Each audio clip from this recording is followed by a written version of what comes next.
खैर, अब सीबीआई जांच से ये पता चलेगा कि पेपर लीक का अखिल भारतीय नेटवर्क सिर्फ इन्हीं राज्यों तक सीमित है या फिर इसका विस्तार अन्य सूबों तक फैला हुआ है। लेकिन एनटीए को यह समझना होगा कि इससे छात्रों को जो नुकसान हुआ है उसकी भरपाई नहीं होगी। शिक्षा क्षेत्र के एक्सपर्ट भी यही मान रहे हैं। आप ये तो एक्सपेक्ट नहीं कर सकते कि चोर चोरी नहीं करेगा। चोर की तो यही भाई वृत्ति है, वो तो करना ही चाहेगा चोरी। तो इसके ऊपर एक नेटवर्क तो बना हुआ है, पर ये नेटवर्क बार-बार हमला करे, इसका मतलब कहीं न कहीं सिस्टम में ढिलाई है। एक बार पेपर लीक हो तो मैं मान सकता हूँ कि ठीक है, किसी की नीयत खराब थी। पर इतनी आसानी से बार-बार पेपर लीक हो रहा है और आम जैसे लोग ऐसे नहीं कि बहुत बड़े क्रिमिनल्स हैं, बहुत बड़े टेररिस्ट हैं जो ये काम कर रहे हैं। आम लोग हैं, जो शिक्षक हैं, जो शिक्षा का धंधा करते हैं, कोई सरकारी ऑफिसर हैं, जो नीट का पेपर 5 लाख रुपए में, 50,000 रुपए में लीक करते हैं। तो इसके अंदर कहीं न कहीं सिस्टम की एक बड़ी फॉल्ट है और मेरे ख्याल से सज़ा का प्रावधान बहुत ही सस्ता है। कि अगर हम इसे रोकना चाहते हैं तो हमें इसके ऊपर ठीक ढंग से काम करना पड़ेगा और काम करने के लिए हमारा ये जो सिस्टम है, एक पेपर पेन एंड पेपर करके करवाया जाता है, ये मुझे लगता नहीं है कि ये कारगर सिद्ध हो रहा है। इस पेपर को जो पहले होता रहा था एआईपीएमटी के दौरान 2009 में 2010 में हुआ था कि पहले प्रीलिम्स होता था, प्रीलिम्स में जो बच्चे क्वालिफाई करते थे वो मेंस देते थे और जो मेंस होता था वो रिटन एग्जामिनेशन होता था जिसमें कोई भी एरर के चांसेस नेग्लिजिबल हो जाते थे। इसके तह तक जाने की जरूरत है कि कौन उसके लिए उत्प्रेरणा का काम कर रहा है, कौन ऐसा व्यक्ति है जो ये करवा रहा है। दोनों को सजा मिलनी चाहिए। आजकल पैसे कमाने के चक्कर में कोचिंग माफिया ने बाजार बना दिया है, अब बाजार से भी नीचे गिरा दिया। सेल्स टीम रख रहे हैं वो लोग, क्या मार्केटिंग टीम रख रहे हैं। नीट यूजी पेपर लीक पर छात्र गुस्से में है, राजनीति भी खूब हो रही है। परीक्षा रद्द करने की खबर के बाद कांग्रेस के छात्र संगठन एनएसयूआई ने दिल्ली और भोपाल में विरोध प्रदर्शन किया, दोषियों के खिलाफ एक्शन की मांग की है। दिल्ली में एनटीए ऑफिस के बाहर एनएसयूआई कार्यकर्ता विरोध जता रहे थे, जिन्हें पुलिस ने हिरासत में ले लिया है। दिल्ली में इसी तरह एक प्रदर्शन शिक्षा मंत्रालय के बाहर भी हुआ। लेफ्ट से जुड़े छात्र संगठन एसएफआई ने भी विरोध जताया। इन छात्रों को भी पुलिस ने डिटेन कर लिया, लेकिन जब शिक्षा मंत्री धर्मेंद्र प्रधान से इस पर सवाल पूछा गया तो उन्होंने कोई जवाब नहीं दिया। लोकसभा में नेता प्रतिपक्ष राहुल गांधी लगातार ये मुद्दा उठा रहे हैं। आज भी उन्होंने सोशल मीडिया पर पोस्ट लिखा, आरोप लगाया कि छात्रों की मेहनत, त्याग और सपनों को भ्रष्ट भाजपाई व्यवस्था ने कुचल दिया। प्रधानमंत्री का तथाकथित अमृतकाल देश के लिए विषकाल बन गया। समाजवादी पार्टी के अध्यक्ष अखिलेश यादव ने पूछा, ये क्या गारंटी है कि दोबारा एग्जाम करवाने पर पेपर फिर लीक नहीं होगा। लाखों बच्चों और परिजनों में बीजेपी की भ्रष्टाचारी व्यवस्था के विरुद्ध बेहद आक्रोश और हताशा। बीजेपी सरकार मतलब नाकाम सरकार।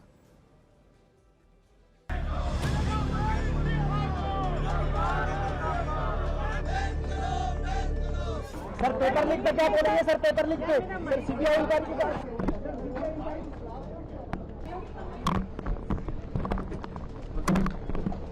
सर शायद फर्जी डिग्री वालों से शिक्षा के संबंध में गंभीरता की आशा ही करना बेमानी है।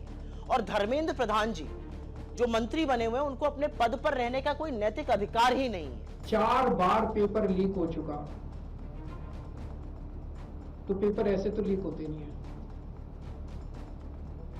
इसका मतलब बहुत बड़े स्तर के ऊपर कुछ ना कुछ तो कल्यूजन है, मिली भगत है, पॉलिटिकल पेट्रोनेज है। क्या हुआ? वो कानून बनाया आपने पार्लियामेंट में, सजा दे देंगे, फुला कर देंगे, ऐसा कर देंगे। पेपर कैसा लीक हो गया भाई? और कहां गया प्रधानमंत्री का वो मन की बात? बच्चों को बोल रहे थे कि टेंशन मत लो। अब वो बच्चों को क्या जवाब देंगे प्रधानमंत्री? जिन्होंने भी जो भी इसके पीछे हैं, और बिल्कुल हमारी सरकार बहुत संवेदनशील है, इसमें बिल्कुल भी किसी को भी बख्शा नहीं जाएगा। आज तक हमारी 2.5 साल हो गए, लेकिन ऐसा कुछ हुआ नहीं कि नाक के नीचे पेपर लीक हो रहा है और धड़ल्ले से हो रहा है तो और जिम्मेदारी को ले नहीं रहा। इससे बुरा क्या हो सकता है? तो पेपर सिर्फ कैंसिल कर देना या जांच गठित कर देना नाकाफी है। और सीबीआई की जांच, मुझे लगता है कि कुछ उसका रिजल्ट निकलेगा नहीं। एक जुडिशियल इंक्वायरी होनी चाहिए, वो भी समय सीमा बांध के होनी, 1 महीने 2 महीने में। और बड़े से बड़ा व्यक्ति अगर इन्वॉल्व हो तो उसको प्रमाण के साथ दंडित करेंगे, तब जाके लगेगा कि कुछ सिस्टम में अभी दम बचा है।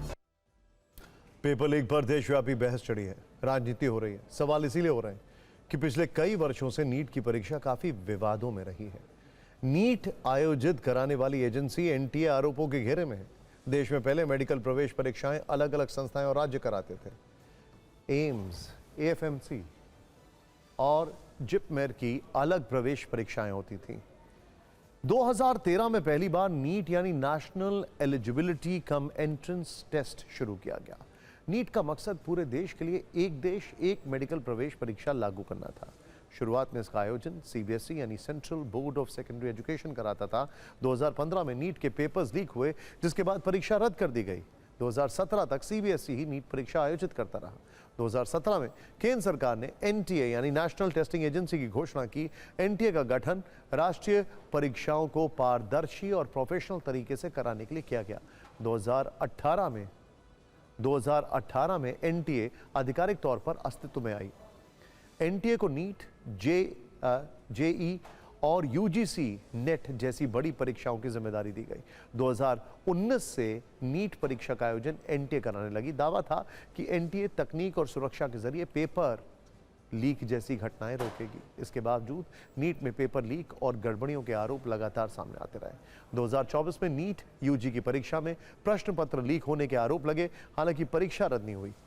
जबकि इस वर्ष 2026 में एनटीए ने शुरुआती जांच के बाद परीक्षा को रद्द कर दिया था। नीट यूजी में पेपर लीक का मुद्दा 2024 में भी काफी चर्चा में रहा था। देश भर में विरोध प्रदर्शन हुए थे। हमने तब भी विस्तार से यह खबर आपको दिखाई थी। उस साल यह मामला सुप्रीम कोर्ट तक पहुंच गया, लेकिन परीक्षा रद्द नहीं हुई थी। 2024 वाले मामले में सुप्रीम कोर्ट ने पूरी परीक्षा रद्द करने से इनकार कर दिया था। कोर्ट का मानना था कि पेपर लीक सिस्टमैटिक नहीं था, बल्कि कुछ केंद्रों तक ही सीमित था। सुप्रीम कोर्ट ने केंद्र की समिति को तकनीकी सुरक्षा उपायों में सुधार लाने के लिए एसओपी मजबूत करने का निर्देश दिया था। सुप्रीम कोर्ट ने केंद्रीय समिति की जिम्मेदारियां तय की थीं, जिसमें संभावित साइबर सुरक्षा खामियों की पहचान करना, आइडेंटिटी वेरिफिकेशन यानी पहचान सत्यापन प्रक्रियाओं में सुधार करना, परीक्षा केंद्रों पर सीसीटीवी निगरानी लागू करना, मौजूदा प्रक्रियाओं का मूल्यांकन करना, परीक्षा केंद्रों के आवंटन की प्रक्रिया की समीक्षा करना और मजबूत शिकायत निवारण सिस्टम शामिल थे। तब सुप्रीम कोर्ट ने साइबर सुरक्षा प्रबंधन में सुधार के लिए सहयोग और अंतर्राष्ट्रीय समन्वय के महत्व पर जोर दिया था। सर्वोच्च न्यायालय ने निर्देश दिया था कि समिति को इस पर अपनी रिपोर्ट प्रस्तुत करनी होगी। सवाल है कि क्या सुप्रीम कोर्ट के उन निर्देशों का पालन भी हुआ है? क्या सख्त सुरक्षा और मजबूत एसओपी बनाने के निर्देश को फॉलो किया गया है? वैसे केंद्र सरकार पेपर लीक पर नकेल कसने के लिए 2024 में लोक परीक्षा अनुचित साधन निवारण कानून लागू कर चुकी है। इसमें दोषियों के लिए 3 से 5 साल तक की सजा और 10 लाख जुर्माने का प्रावधान है।